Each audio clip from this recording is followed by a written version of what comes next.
네, 우리 말씀 보시겠습니다. 오늘 은혜 받으실 기록된 하나님의 말씀은 스가랴서 10장입니다. 10장 1절에서 12절까지 보겠습니다. 스가랴서 전체죠. 10장 1절에서 12절까지 봅니다. 구약성서 1321페이지에 있습니다.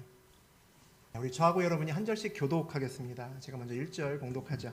봄비가 올 때에 여호와 곧 구름을 일게 하시는 여호와께 비를 구하라. 무리에게 소낙비를 내려서 밭의 채소를 각 사람에게 주시리라.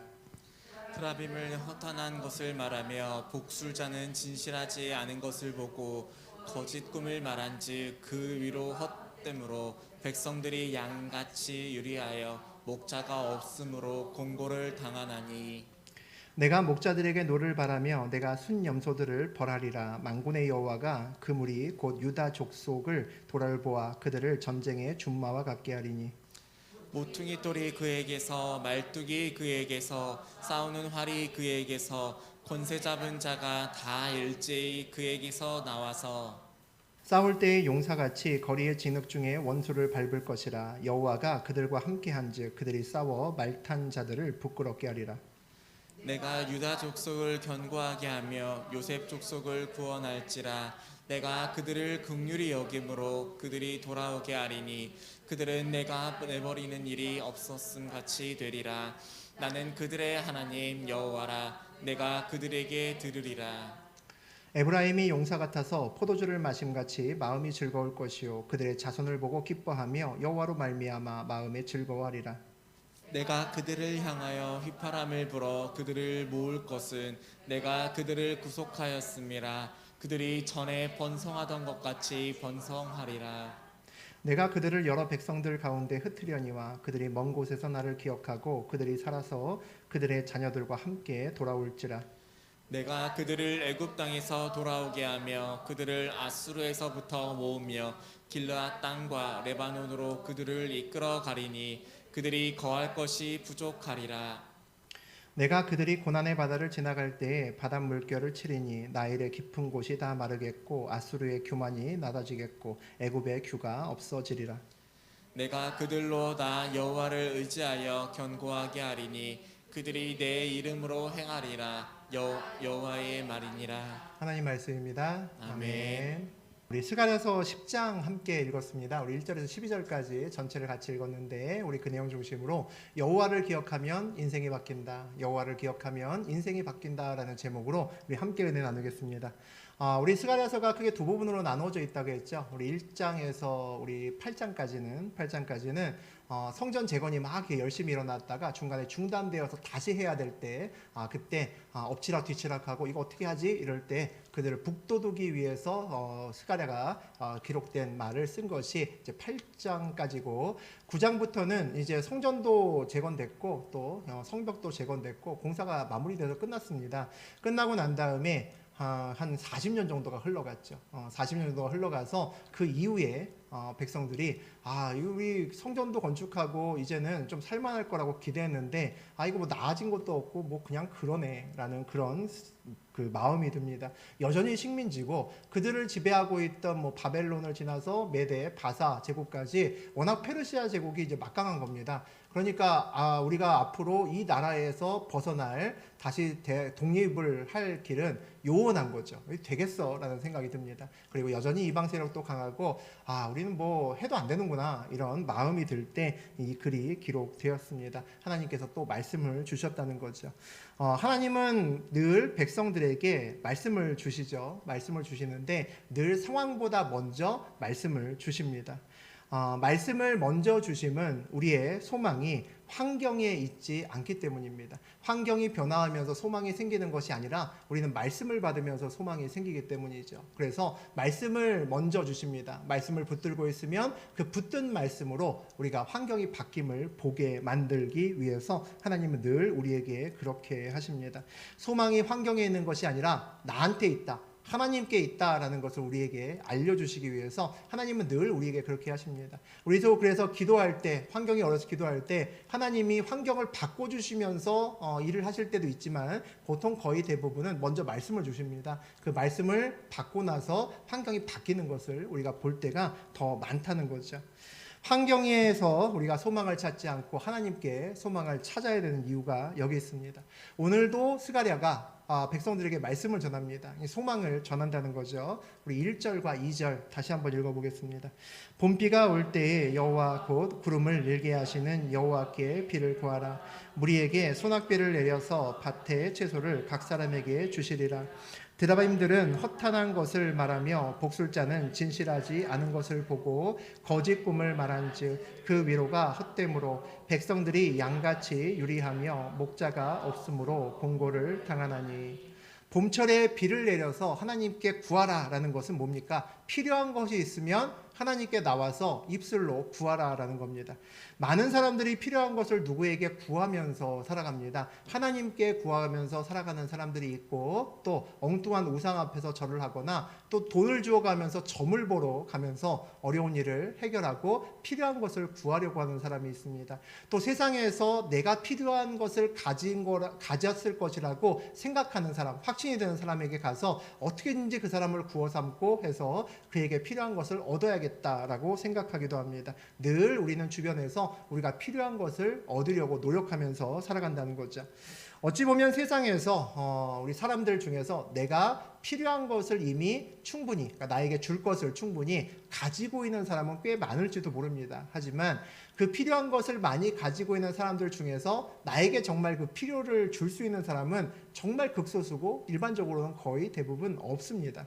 만약에 누군가가 나의 필요를 채워준다고 하면 우리는 반드시 그 이상의 대가를 그에게 지불해야 될 겁니다. 그럴 때만 보통 내가 정말 필요한 것을 누군가가 나에게 줍니다. 그래서 많은 사람들이 사람에게 구해봐야 주지 않기 때문에 우상들에게 절을 하고 점을 보기도 합니다. 우상에게 기도하는 것과 하나님께 기도하는 것의 차이가 뭘까라는 생각이 들죠. 본문에 비를 구하라 그러면 뭐를 준다고 되어 있습니까? 소낙비를 주시겠다라고 하나님이 말씀하십니다.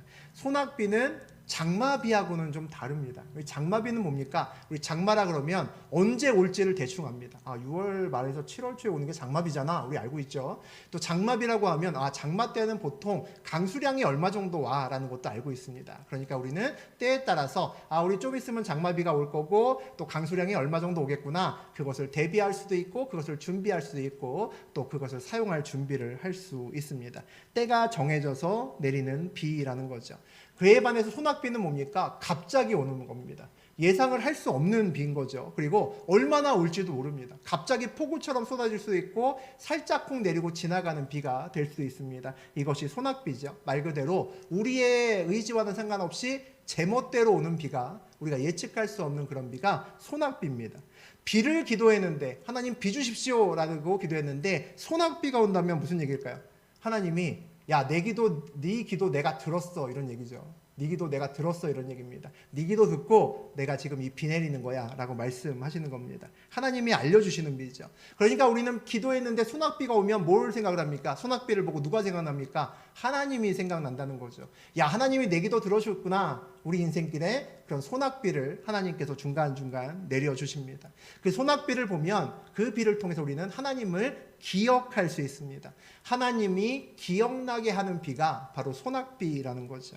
그 소낙비를 경험하면 무엇을 알게 될까? 우리 본문을 다시 보면 여호와 곧 구름을 일게 하시는 여호와께 비를 구하라 라고 되어 있습니다. 소낙비를 몇 번 경험하고 나면 하나님께서 비를 만드시는구나, 비구름을 만드셔서 비를 내리게 하시는구나 라는 것을 우리가 알게 됩니다. 내가 그동안 엉뚱한 곳에 가서 비를 구했구나 라는 것도 알게 된다는 거죠. 이제 내가 엉뚱한 곳에 가서 절하고 엉뚱한 곳에 점 보지 말고 엉뚱한 사람 바짓가랑이 붙들고 있지 말고 비가 필요하면 하나님께 소낙비를 구해야겠구나 라는 것을 확신하게 됩니다. 그렇게 알게 되면 기도하게 되죠. 어떻게 기도할까요? 간절하고 구체적으로 기도합니다. 이 문제의 해결이 그 세상 어디에도 없고 하나님께 있다라는 것을 확신한다면 하나님과 승부해야죠. 문제가 터지면 하나님께 찾아와야 되고, 하나님께서 적어도 이 문제를 풀어주시던 안 풀어주시던 간에 하나님께서 나에게 답변하실 때까지 그 자리 떠나지 말아야 되는 거 아니겠습니까? 하나님과 씨름하고 하나님을 어떻게든지 붙들어서 응답을 받아내야죠. 아니면 아니고 기면 기고 하나님과 우리가 승부를 내어야 된다는 겁니다. 그러니까 간절히 기도하지 않을 수 없죠. 하나님이 정말 살아계시고 내 문제를 주관하시는 분이다라는 것을 내가 알면 간절히 기도하지 않을 수 없습니다. 때로는 히스기야처럼 음식도 안 먹고 금식하면서 면벽기도, 벽만 보고 하나님만 보고 내 생명 걸고 기도하겠습니다 하는 그런 때도 있을 수 있고, 또 예수님처럼 어떻게 합니까? 겟세마네 기도처럼 땀방울이 핏방울이 될 때까지 기도할 수도 있습니다. 그것이 어떻게 저렇게 기도할 수 있어가 아니라 내가 앞에 있는 문제를 하나님이 푸실 수 있고 그 답을 하나님만 갖고 계시다면 우리도 때에 따라서 문제의 크기에 따라서 우리도 히스기야처럼 우리도 예수님처럼 기도할 수 있다는 거죠. 하나님이 비구름을 만드신다는 것이 정말 맞아, 나 알아 라고 입술로 고백하는 사람은 뭉뚱그려 기도하지 않습니다. 하나님 앞으로 잘 되게 해주시고 형통하게 해주십시오 라고 기도하는 사람은 하나님 안 믿는 사람입니다. 우상에게 하는 기도죠. 가짜 기도입니다. 천지신명에게 기도할 때 그렇게 기도합니다. 정한술 떠놓고 기도할 때 우리 손자 손녀 다 잘 되게 해주시고 이렇게 기도하잖아요. 구체적으로 기도하지 않습니다. 뭉뚱그려 기도하죠. 되면 좋고 아니면 말고입니다. 아니면 딴 데 가서 또 기도하고, 부처한테 기도해서 안 되면 다른 신에게 가서 기도하고, 그것도 안 되면 또 점도 봐보고 할 거기 때문에 그렇게 기도할 수밖에 없습니다. 그런데 하나님께는 구체적으로 자세하게 기도해야 됩니다. 왜냐하면 이 문제를 가지고 가야 되고 이 문제 해결할 사람 하나님밖에 없거든요. 그러니까 뭉뚱그려서 하나님 형통하게 해주십시오라고 기도하는 건 아닌 겁니다. 아주 구체적으로 내 문제를 기도해야 되는 거죠.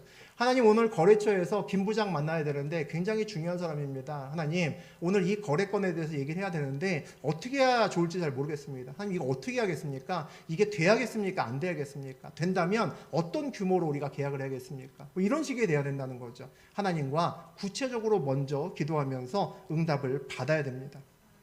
오늘 하나님이 이스라엘 백성들에게 드라빔을 찾고, 우상이죠. 드라빔 점치는 겁니다. 그리고 점쟁이를 찾는 것을 보고 한탄하십니다. 우상은 헛소리한다라고 말씀하시죠. 그리고 점쟁이는 거짓 환상 보고 거짓말하는 거라고 그렇게 안타깝게 이야기를 하십니다. 우리 지나가면서 타로점 보고 사주팔자 봐봐야 괜히 돈만 버리고 마음만 휘둘리는 것이라는 거죠.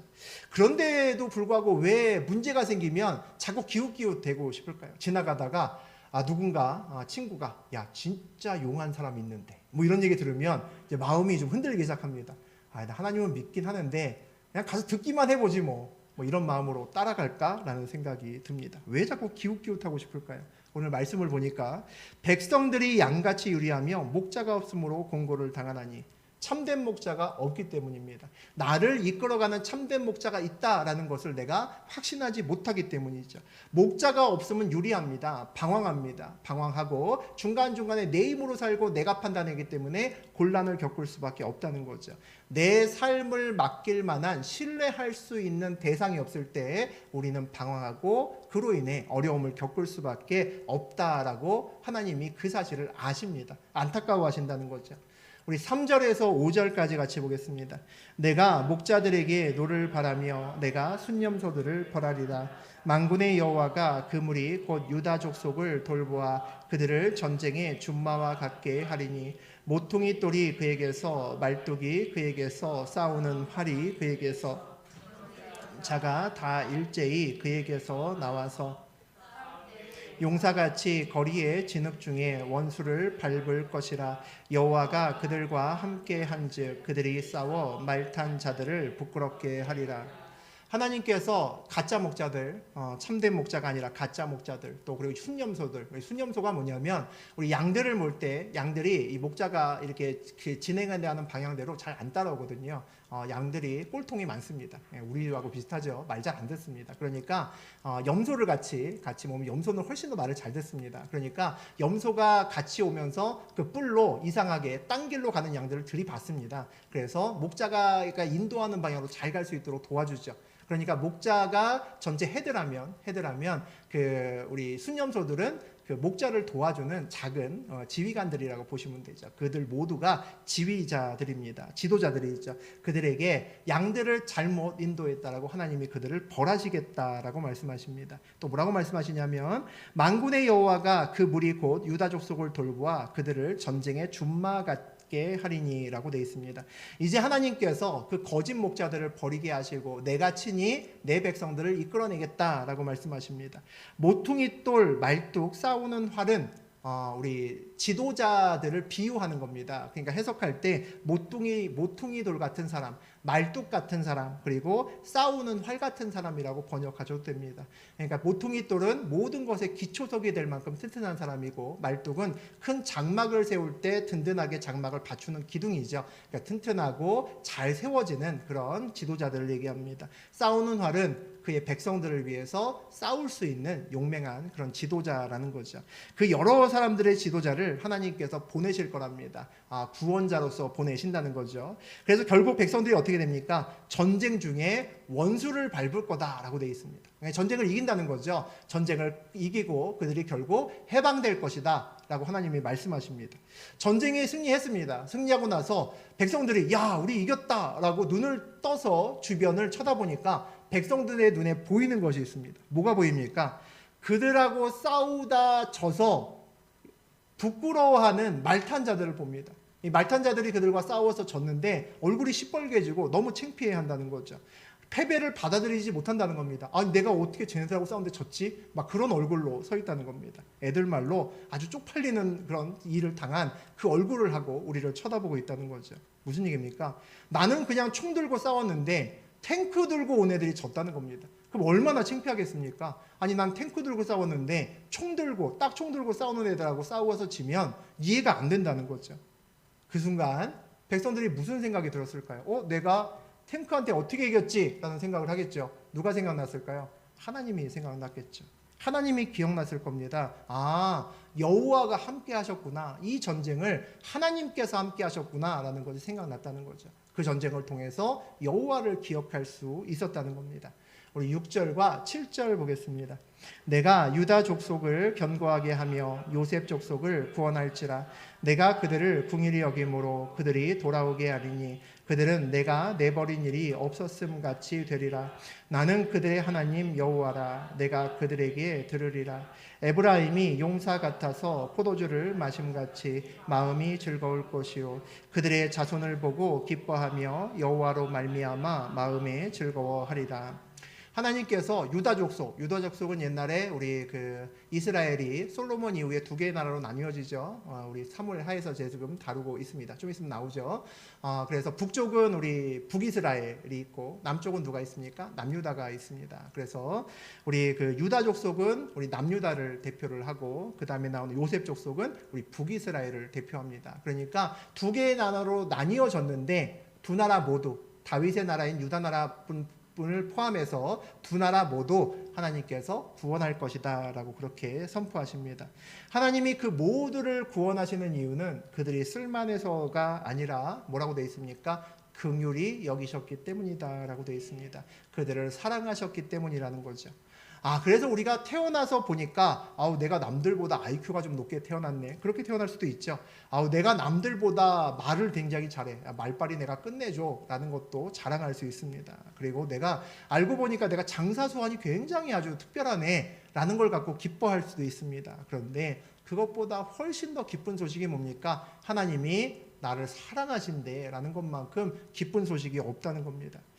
그것이 복음이라는 거죠. 복음이라는 것은 천지를 만드신 하나님이 나를 사랑하신대라는 것만큼 기쁜 소식이 없다는 겁니다. 우리가 하나님 만나야 돼 이런 말 하잖아요. 하나님 만나야 돼 라는 말이 무슨 말일까요? 하나님이 만나야 된다는 것은 삶의 자리에서 하나님이 나 진짜 사랑하시는구나 라는 것을 내가 알게 되는 겁니다. 천지를 만드신 하나님이, 성경에 나온 하나님이 진짜 나를 사랑하시는구나 라는 것을 알게 되는 것을 우리가 하나님을 만났다라고 표현합니다. 하나님이 이스라엘 백성들에게 구원을 베푸시고 나서 자비를 베푸시고 나서 긍휼을 베푸시고 나서 그들에게 듣고 싶은 얘기가 뭘까요? 우리 여러분은 내가 좋아하는 사람한테 이것 주고 저것 주고 막 이것저것 잔뜩 주고 달라지 않아도 막 주면서 듣고 싶은 얘기가 뭡니까? 나 너 사랑해. 이런 닭살 같은 말을 듣고 싶어 하죠. 그래서 우리는 연애를 합니다. 맞죠? 하나님도 똑같습니다. 우리에게 베풀어 주시고 긍휼을 여겨 주시고 사랑해 주신 다음에 우리가 듣고 싶은 소리가 있다는 거죠. 무슨 얘기였습니까? 당신은 나의 하나님입니다 라는 이야기를 듣고 싶어 하십니다. 하나님은 나의 주인이십니다 라는 말을 듣고 싶어 하신다는 거죠. 저는 하나님을 사랑하고 신뢰합니다 라는 말을 듣고 싶어 하십니다. 삶의 자리에서 하나님이 기억난 사람의 삶이 어떻게 변하는지 오늘 성경이 이야기를 합니다. 에브라임이 용사 같아서 포도주를 마심같이 마음이 즐거울 것이요 그들의 자손은 보고 기뻐하며 여호와로 말미암아 마음이 즐거워하리라. 즐거울 것이요 기뻐하며 즐거워하리라. 이것이 삶이 변한 사람의 마음이 어떻게 바뀌었는지를 보여주는 겁니다. 아직 전쟁 안 했습니다. 그런데 에브라임 자손들이 어떻게 합니까? 포도주를 마시며 기뻐합니다. 이게 무슨 얘기입니까? 전쟁 다 끝나고 나면 함께 술판을 벌이거든요. 가지 잔치집입니다. 포도주 부어라 마셔라 하면서 야 우리가 이겼지. 야 너 진짜 그때 잘 싸우더라. 뭐 이러면서 술 취해서 놉니다. 근데 싸우기 전에 포도주를 마심같이 마음이 즐겁다는 겁니다. 이미 싸우기도 전에 승리했는데 뭐 승리의 기쁨이 마구마구 밀려 들어온다는 거죠. 아직 구원받지 못했는데 앞으로 구원받을 백성으로 살 자손들을 보고 기뻐합니다. 이 놀라운 믿음이죠. 아직 그 바벨론에 아직은 페르시아의 지배를 받고 있습니다. 그런데 하나님이 말씀 주시니까 야, 내 새끼들은 앞으로 어깨 펴며 살겠구나 라고 기뻐하면서 그들이 자식들을 바라볼 수 있습니다. 미리 기뻐한다는 거죠. 땡겨서 기뻐한다는 겁니다. 그것이 하나님의 말씀을 믿는 자고 삶의 자리에서 하나님이 기억된 자가 누릴 수 있는 굉장한 기쁨이라는 거죠. 세상 말로 하면 뭐라고 합니까? 김칫국부터 마시는 기쁨입니다. 맞죠? 야, 너 먼저 뭐 시작하기도 전에 김칫국부터 마시냐? 이런 얘기 하잖아요. 하나님을 알면 김칫국부터 마시는 기쁨이 우리 기쁨이 됩니다. 그런데 이 기쁨이 승리하기 전에 얻는 기쁨이 어떤 기쁨입니까? 여호와로 말미암는 기쁨입니다. 무슨 얘기죠? 어떤 근거가 내 안에 있는 것이 아니라 환경을 보고 얻는 것이 아니라 하나님이 일방적으로 나에게 소망을 부어주시는 겁니다. 말씀을 주시고 부어주시니까 이거 되겠네라는 생각이 드는 겁니다. 내 몸을 보면 될 일이 없고 주변 환경을 보면 안 될 것 같은데 하나님이 나한테 말씀 주셨으니까 되겠네라는 거죠. 되겠네라고 하니까 몸에서 포도주를 마신 것처럼 기뻐지고 내 자손들을 보니까 너희들은 승리자로 살겠구나, 좋겠다, 박수치면서 기뻐할 수 있다는 거죠. 삶의 자리에서 하나님을 기억하는 자의 기쁨이 어떤 기쁨인지 오늘 우리에게 성경이 이야기를 하고 있습니다. 우리 8절에서 10절까지 봅니다. 내가 그들을 향하여 휘파람을 불어 그들을 모은 것은 내가 그들을 구속하였음이라. 그들이 전에 번성하였던 것 같이 번성하리라. 내가 그들을 여러 백성들 가운데 흩으려니와 그들이 먼 곳에서 나를 기억하고 그들이 살아서 그들의 자녀들과 함께 돌아올지라. 내가 그들을 아수르에서부터 모으며 길르앗 땅과 레바논으로 그들을 이끌어 가리니 그들이 거할 곳이 부족하리라. 하나님이 휘파람을 불어서 모으신답니다. 신이 나셨는지 백성들은 죽을 것 같은데 휘파람 불어서 야, 다 모여 라고 이야기를 했습니다. 이 불러 모으실 거란 이야기죠. 우리 현재이기도 하고 또 미래의 이야기도 합니다. 그런데 백성들을 구속하셨습니다. 백성을 구속하셨다, 구원하셨다라는 것은 과거로 이야기를 합니다. 무슨 얘기입니까? 내가 이미 백성들을 구원하기로 작정하고 지금 또 미래에 휘파람을 불어서 내 새끼들 부를 거야 라고 하나님이 말씀하시는 겁니다. 하나님이 우리를 부르셨다면 그래서 가슴이 콩닥콩닥 뛰어도 좋습니다. 무슨 얘기입니까? 내가 부르심을 받았다면 하나님이 작정하셨네 라고 생각하시면 됩니다.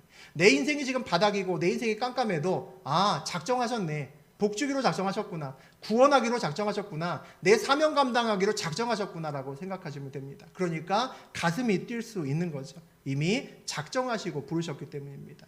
그래서 부르심을 듣는다면 이제 뭐 해야 됩니까? 내가 응답해야 되는 겁니다. 내가 응답해야 되는 거죠. 내가 바벨론에서 쫓겨와 살든 애굽에서 쫓겨와 살던 간에 하나님이 휘파람 소리를 내며 부르셨다면, 그것을 들었다면 응답하고 돌아와야 됩니다.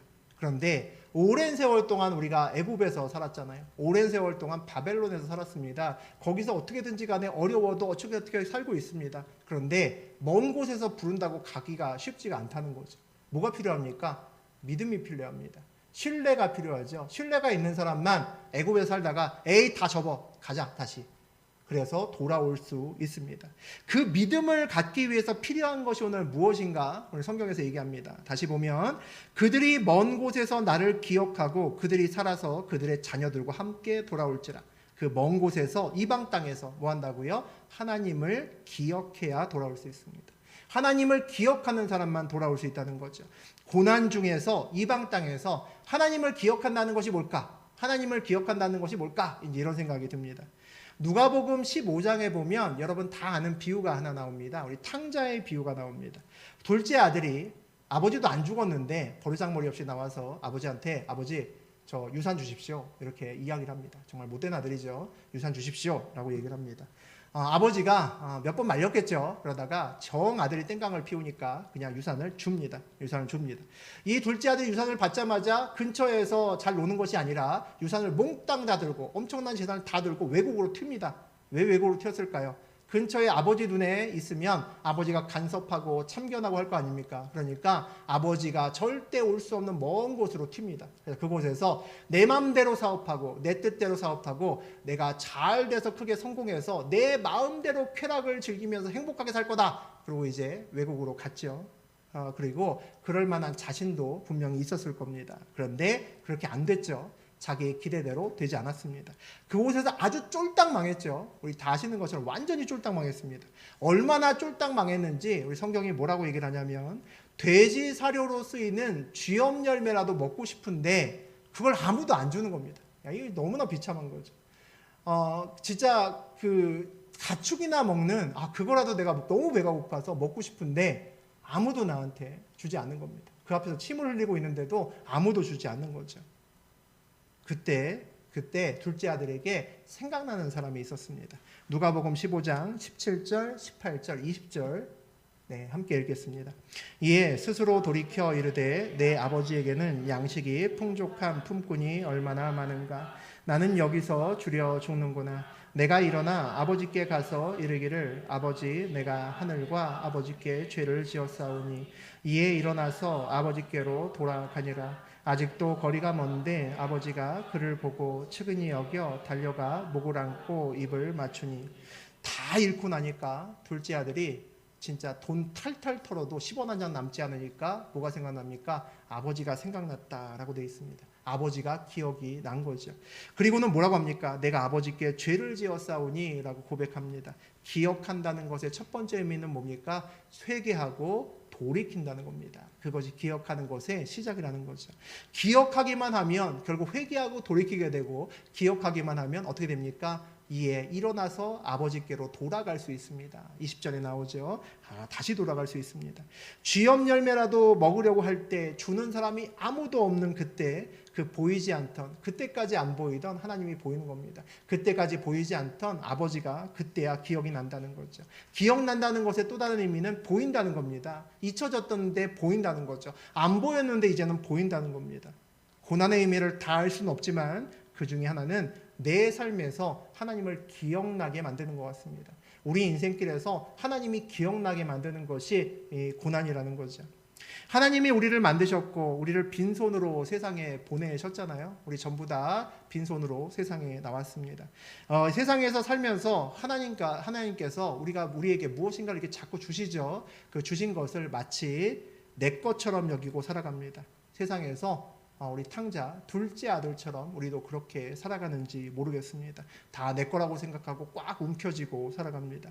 살아가면서 다 내 거야 다 내 거야 라고 꽉 움켜쥐고 살아가다가 움켜졌던 그것을 아무리 움켜줘도 더 이상 움켜질 수 없는 그날이 옵니다. 그날이 오면 그날 하나님이 기억나는 사람들이 얼마나 많은지 모르겠습니다. 저도 그랬고 여기 계신 분들 중에 상당수도 아마 그러셨을 겁니다. 그러니까 우리가 기억난다는 것은 무슨 얘기입니까? 소망이 들어왔다는 거죠.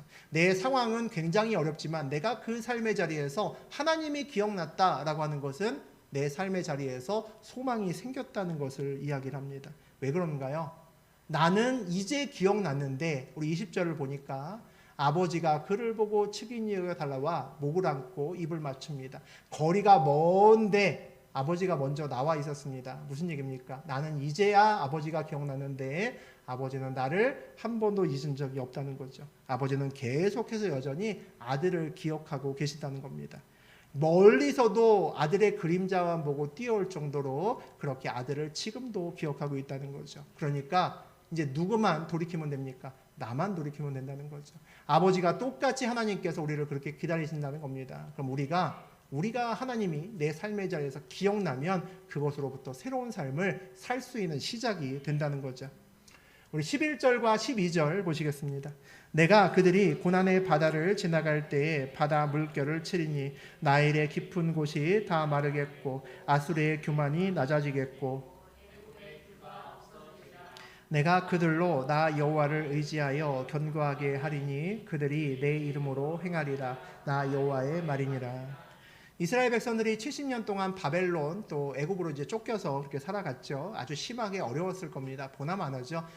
자기 나라 잃고 남의 나라 땅에 갔는데 얼마나 서럽겠습니까? 그 나라 백성들은 그냥 되는 일도 난 안 됐을 겁니다. 돈을 집어줘야 됐고 더 많이 억울한 일을 당해야 그제서야 인심 쓰듯이 해줬을 겁니다. 정말 쉽지 않은 날들을 보냈겠죠.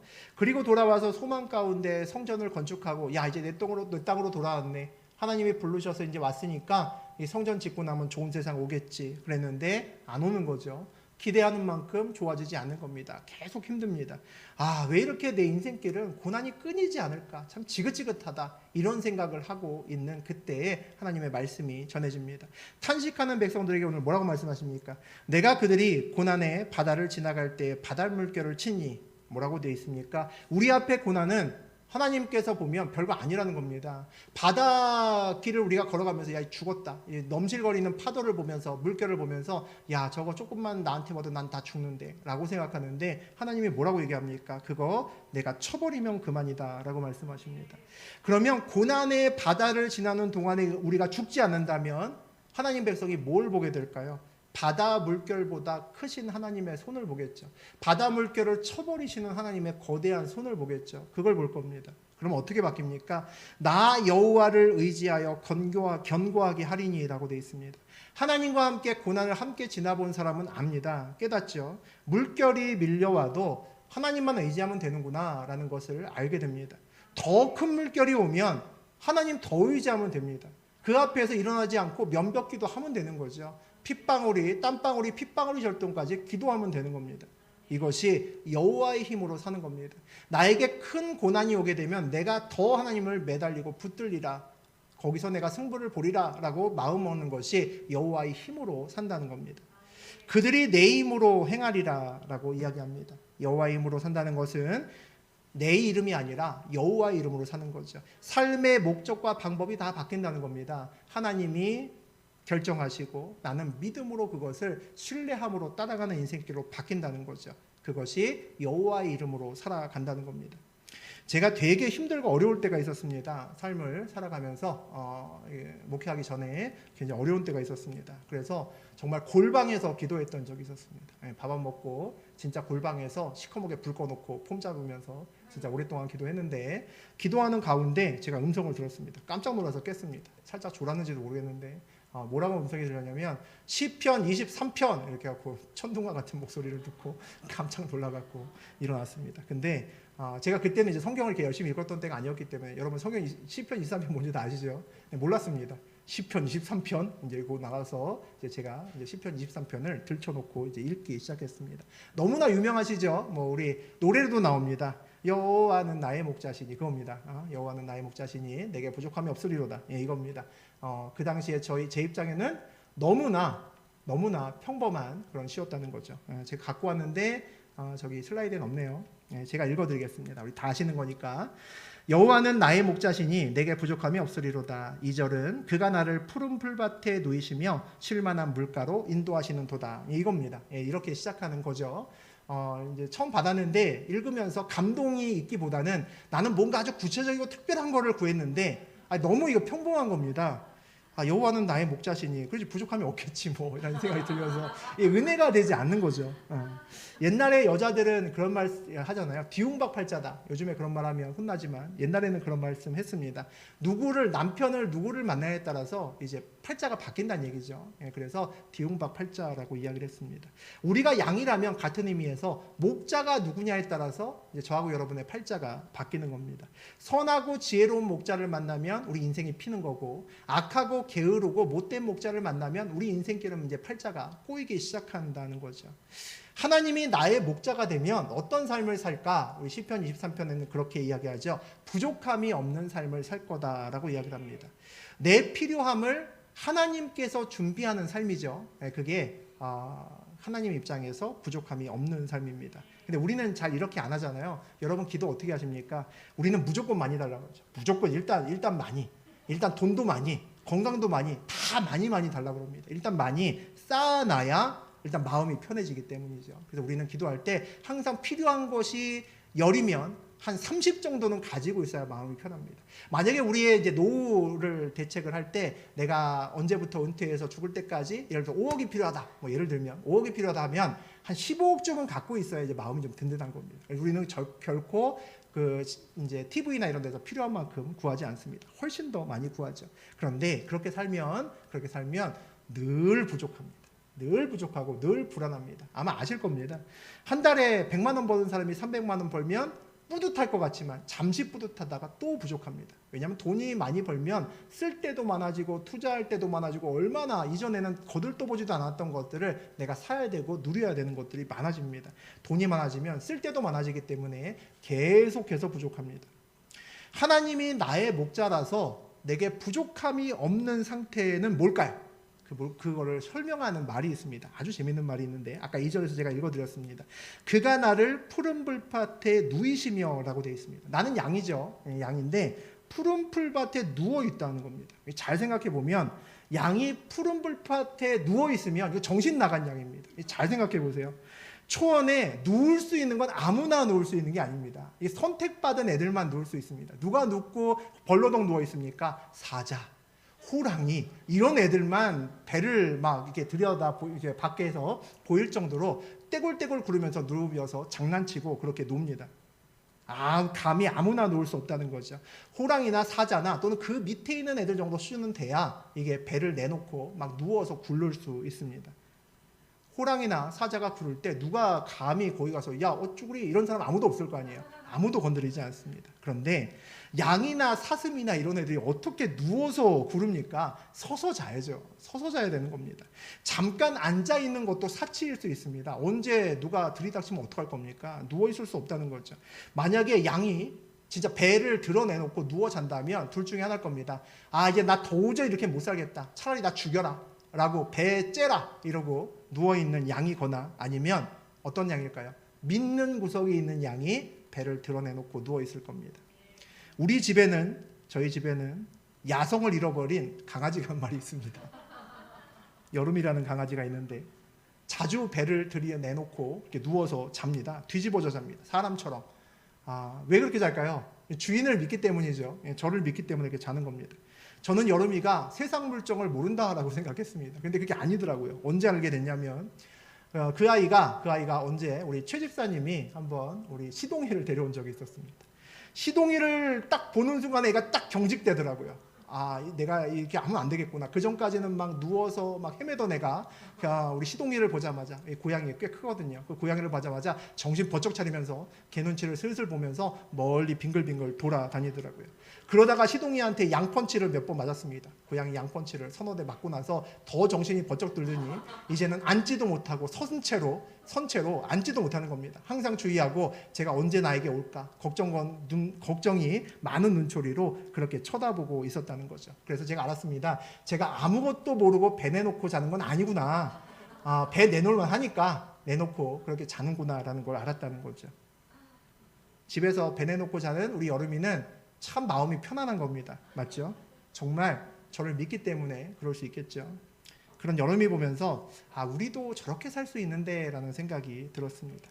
나만 믿어도 강아지가 저렇게 배를 내놓고 편안하게 사자처럼 자는 거 아닙니까? 강아지가 사자처럼 자는데 세상을 만드신 하나님을 믿으면 얼마나 평안하게 살 수 있을까라는 생각이 든다는 거죠. 늘 불안하게 사는 저에게 왜 시편 23편을 읽으라고 하셨을까? 그때는 잘 몰랐는데 사실 지금은 그런 생각이 듭니다. 네 목자가 누군지 보라는 겁니다. 네 목자가 누군지 보라는 거죠. 네 삶의 주인이 누군지 다시 살펴보라는 겁니다.